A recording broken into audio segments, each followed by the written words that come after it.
यह मेरी जिंदगी की कहानी है जो मैं आज आप सब लोगों को सुनाने पर मजबूर हो गई हूँ ताकि जो मेरे साथ हुआ वह किसी और के साथ ना हो। मैं अपने खानदान की सबसे खूबसूरत लड़की थी।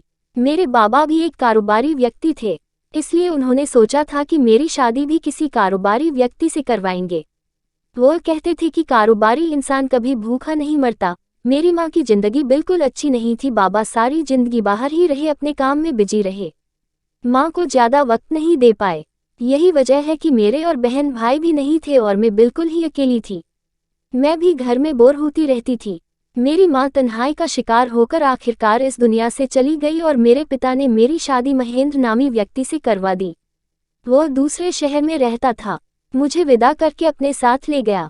बाबा ने भी कहा कि अब यहाँ तो तुम्हारी माँ है नहीं और मैं भाई अकेला ही होता हूँ, अपना ख्याल खुद रख लूँगा, तुम्हें ज्यादा आने जाने की जरूरत नहीं है।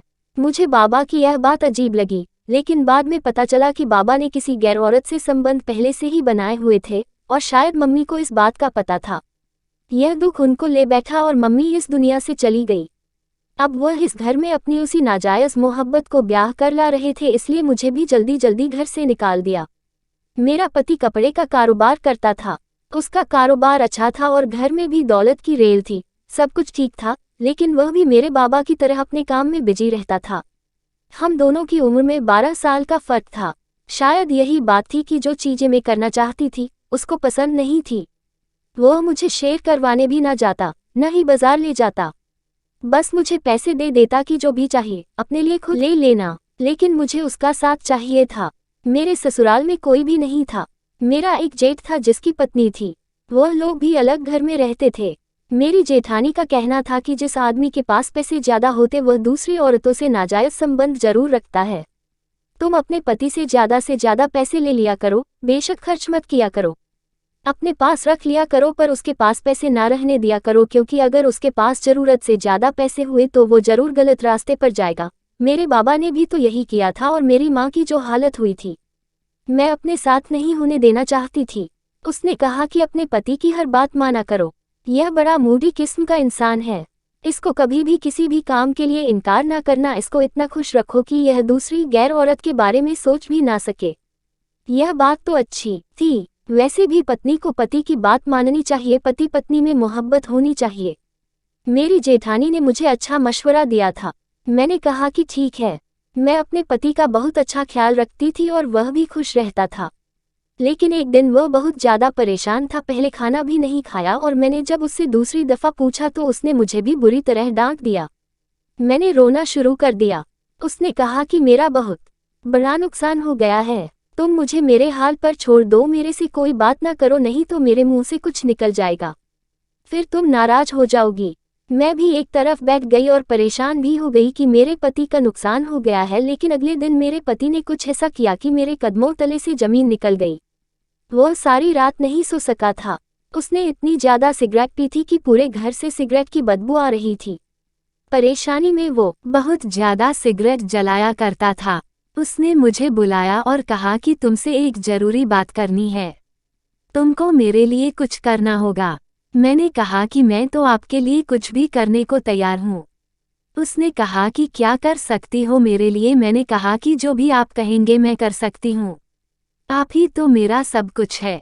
बाबा भी दूसरी शादी करके बैठ गए हैं और अगर माँ बाप जिंदा भी हो तो भी बेटियां उनके घर वापस जाते हुए अच्छी तो नहीं लगती ना। मैंने तो आपके साथ ही रहना है। मेरी जेठानी ने जो मुझे सिखाया था मैं उसी तरह से पेश आ रही थी। मेरे पति ने कहा कि यह तो बहुत अच्छी बात है, तुम्हें मेरे लिए ज्यादा कुछ नहीं करना, बस थोड़ा सा काम करना है। उसने मेरे कान में वह बात बताई तो मैं हैरान रह गई। मैंने कहा कि यह तो काफी अजीब है। हम लोग जिस जगह रहते थे बाहर होलसेल का बाजार था, यानी हमारे घर का दरवाजा खुलते ही बाजार शुरू हो जाता था। वहां पर होलसेल की दुकानें थी और वह सारी दुकानें ही कपड़ों की थी, इसीलिए वहां पर ज्यादा मर्दों का आना जाना रहता था और औरतें नहीं आती थी, क्योंकि यहाँ व्यापारी आया करते थे। और मेरे पति का कहना था कि तुम्हें अपनी कमीज का दामन फाड़ के बाहर दरवाजे के आगे बैठना होगा। यह सुनकर मैं हैरान रह गई। मैंने कहा कि इस तरह क्या होगा? उसने कहा कि मुझसे ज्यादा सवाल मत करो, जो मैं करने के लिए कह रहा हूँ करो, क्योंकि उसमें फायदा है। क्या तू अपने पति का फायदा नहीं करवाएगी? मैंने कहा कि यह सब कुछ बहुत अजीब है, मुझे डर लग रहा है। उसने कहा कि कोई तुम्हें उठाकर थोड़ी ले जाएगा, मैं भी घर में बैठा हूँ, बस थोड़ी देर की बात है, मेरी बात मान लो। उसने पहले तो मुझे बड़े प्यार से कहा, मेरी मिन्नत की, लेकिन जब मैं आगे से कुछ ना बोली तो उसने मुझे डांटना शुरू कर दिया। उसने कहा कि तुम्हें यह काम करना होगा, अगर तुमने नहीं किया तो मैं तुम्हें घर से निकाल दूंगा और फिर कानूनी तौर पर तुमसे तलाक लेकर दूसरी शादी कर लूंगा। उसने मेरी कमीज का दामन फाड़ दिया और मुझसे मेरा दुपट्टा भी छीन लिया और मुझे ले जाकर बाहर दरवाजे पर बैठा दिया। सुबह का वक्त था, खुद वह कमरे में चला गया। मुझे बड़ा ही अजीब महसूस हो रहा था। मैं लोगों को देख रही थी और लोग मुझे देख रहे थे। जल्द ही सब लोगों ने मेरी तरफ देखना शुरू कर दिया और वह सब लोग भी हैरान हुए। सबको पता था कि मैं महेंद्र की पत्नी हूँ और अभी हमारी शादी हुई है। मैं इस तरह से बैठी थी, मेरे लिए यह बहुत बड़ी बेइज्जती थी, लेकिन मैं क्या कर सकती थी। मुझे उसने यह भी नहीं बताया कि मुझे कितनी देर बैठना होगा, लेकिन थोड़ी देर के बाद वह आया और मुझे वहां से ऐसे उठाकर ले गया कि जैसे मैं खुद अपनी मर्जी से यहाँ बैठी थी। उसने कहा कि तुझे शर्म नहीं आती है, तू मुझे बाजार में बदनाम कर रही है, अंदर चल। अंदर आकर उसने मेरा हाथ छोड़ दिया और मुझे कहा कि जाओ कपड़े बदल लो और मेरे लिए खाना बना दो, जैसे कुछ हुआ ही ना हो। मैं हैरान रह गई, यह सब कुछ क्या था। हमारे मोहल्ले में एक औरत रहती थी जो अक्सर मेरी मम्मी के पास आया करती थी और अजीबोगरीब किस्म की बातें करती थी। कभी कहती थी कि मेरे देवर के मेरे साथ गलत संबंध है, वो मुझसे जबरदस्ती सब कुछ करवाता है। उसका कहना था कि मेरा ससुर भी मुझ पर नजर रखता है और मेरी सास को सारा कुछ पता है, मेरी देवरानी को भी सब कुछ पता है, लेकिन वह लोग कुछ बोलते नहीं है। वह इस तरह की अजीबोगरीब बातें करती थी तो मैं कहती थी कि झूठ बोलती है, वो लोगों के सामने खुद को परेशान बताती है।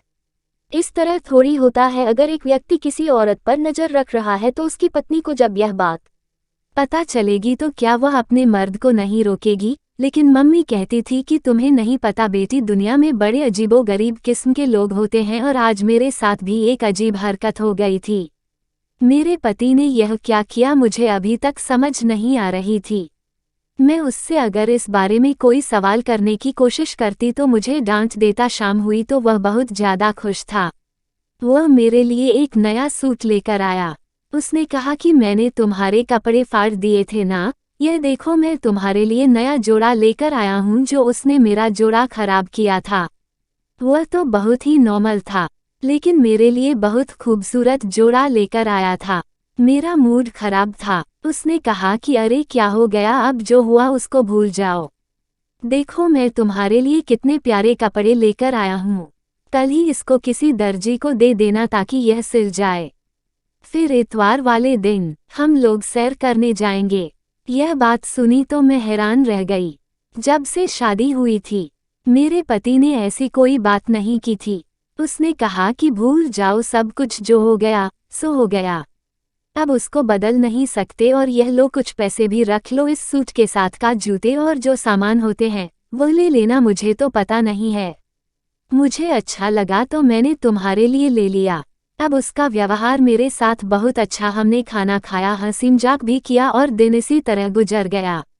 मैंने पूछा कि आपका मूड अच्छा कैसे हो गया, तो उसने कहा कि मुझे बहुत बड़ा फायदा हुआ है।